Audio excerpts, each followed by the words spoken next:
Hey everyone, happy Monday. Welcome to the latest edition of Bobcast. Let me adjust this light here a little bit. That thing's a little crazy. Got the new desk light and it adjusts. I love it. It's retro. It's a antique, vintage. Let's start off tonight by just jumping right into it. The title of tonight's Bobcast, hi Christina. The title of tonight's Bobcast, as you can see, is Stop the Comparisons. And this, Willie, how are you? And this came from a conversation I had with someone the other day that stirred the topic in my head. I had a great conversation, but the topic of comparing your life to other people came up. It's my brother Dave and Davey. So the topic of comparing your life to other people's lives came up. We all do it at one time or another, on one topic or another, or at some point, right? I know I've done it many times in the past, and I still find myself doing it every once in a while. How many people do you know who constantly compare themselves to others? Maybe you. And if they do compare themselves to others, to someone else, and don't like the outcome of the supposed outcome of those comparisons, what do?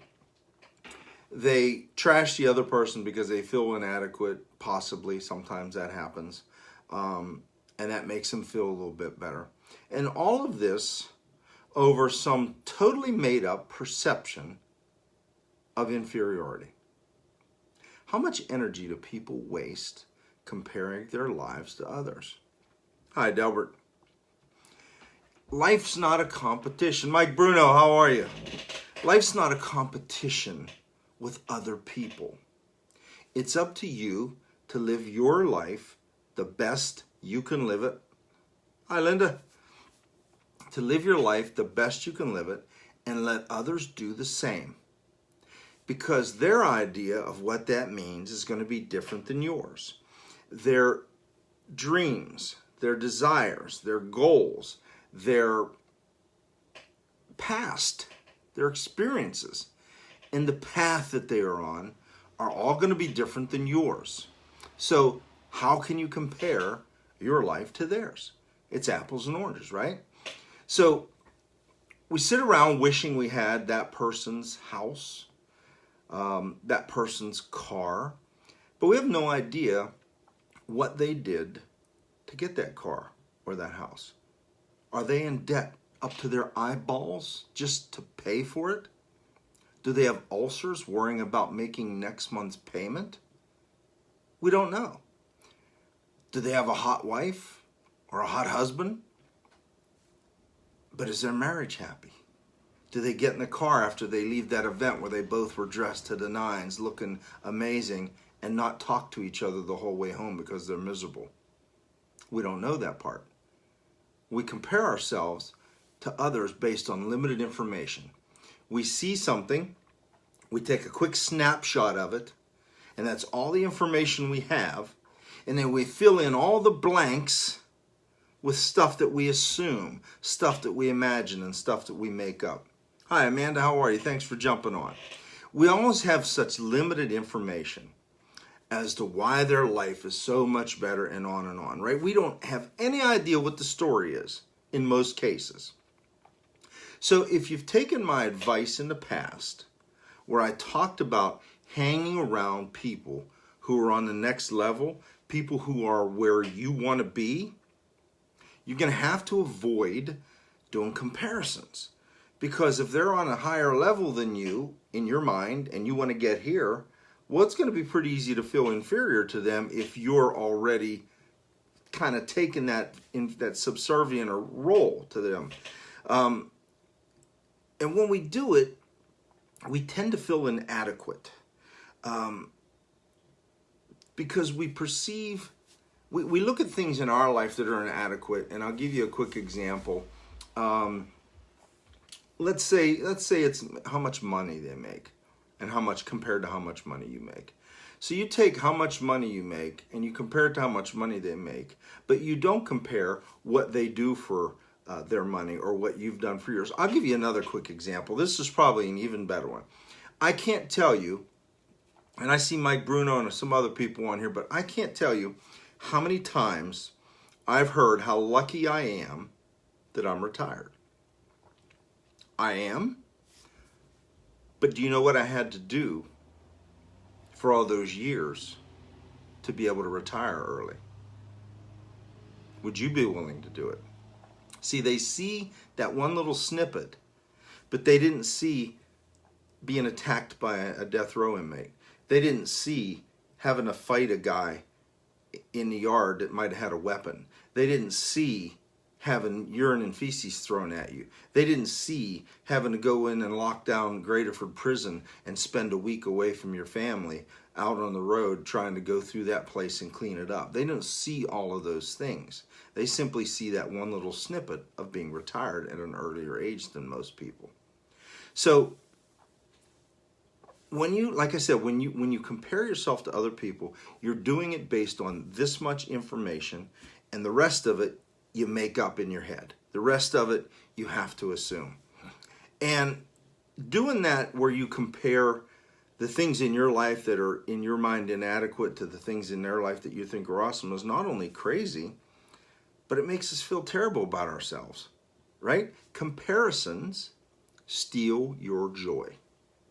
Comparisons steal your joy. You're going to need to admire someone if you want to be like them. If you're looking at someone on another level, you're going to need to admire them to want to aspire to get to that level. And you can't do that if you're hating on them. You can't do that if you're depressed or feeling inferior because of some perceived inferiority. Hi, Janelyn. I'm going to give you another quick example of something. We're not going to go too long tonight, but I'm going to give you another quick example. I've talked many times about some of the folks that I have in my life, like Dave and Colette and Dr. Bob. And I talked about how Dr. Bob and I are like brothers. And one time, I'll never forget this. This was a few years ago. But I love the guy. I do. I love him. And I mentioned to him, so I love, admire, and respect you. And let's be honest, those three things are super important in any good relationship.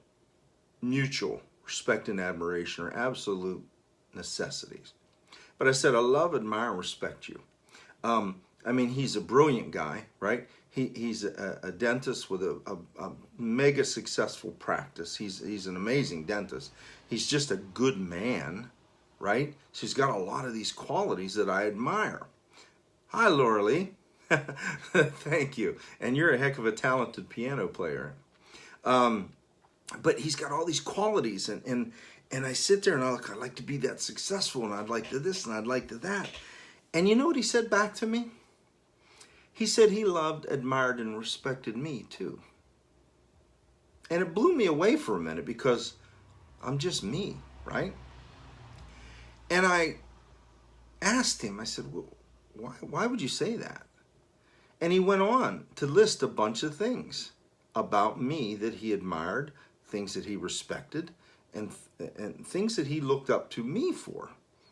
My service in the military, my career in law enforcement and doing things that most people won't do, my charity work, being on a constant journey of self-improvement, going back to school in my 50s, and all these different things. And he went in my relationship with my family and all these different things that he went on to talk about. And it just kind of made me realize that while we're sitting there sometimes comparing ourselves to other people and feeling inadequate, they might be looking at us the same way. So what a waste of time it is to sit and compare ourselves to other people. So I'm going to end this tonight with some advice. Here's my advice on this. First of all, only make comparisons if it's something you want to achieve, and then only use it to motivate yourself to get there. So if you see someone that has a position or a business success or whatever it might be that you would like to achieve, then use that comparison just to get yourself there. Don't use it to make yourself feel bad or inferior or inadequate. Use it to motivate yourself. But the other thing that I will give you, advice that I'll give you, and this is probably the best advice. What's up, Spice? Mind your own damn business. Focus on your own life, your own goals, your own dreams. Hi, Alec. And be too damn busy living your life to the best of your ability, living your best life, to be able to have time to worry about anyone else's life or make comparisons between your life and theirs. If you ever hear that saying, the grass is always greener? That's because you're looking at the other person's grass. If you water your own and take care of your own, it'll get green too. So my advice is only use comparisons if you're going to use them to motivate yourself and to mind your own damn business and work on your own life and your goals and your dreams, and be too damn busy living your best life to have time to worry about anybody else's life or to make any comparisons. That's it for tonight. Thanks for jumping on. I look forward to next week. We'll be back 7:30 again next Monday with the next edition of Bobcast. Listen, if you like these Bobcasts, please consider going on and listening to my podcast. I'll put a link on my Bob Norman Jr. page and in my Best Life 101 community group. It's on Anchor, it's on Spotify, it's on Apple iTunes, it's on Google Play Music, it's on Pocket Cast, it's all over the place. It's called Best Life 101. In fact, if you have an iPhone, slide that home screen over, tap that podcast icon, and type in Best Life 101 in the search bar. My picture will pop up, and there's an entire library of podcasts that you might be able to take maybe some advice from or get some value out of it. And if you do, consider being a supporter of the podcast. Until next week, I look forward to talking to you again, but have a great evening and a great rest of the week, and work on stop the comparisons. Stop comparing yourself. Get busy building your life the way you want it to be. Have a great evening. I'll talk to you later.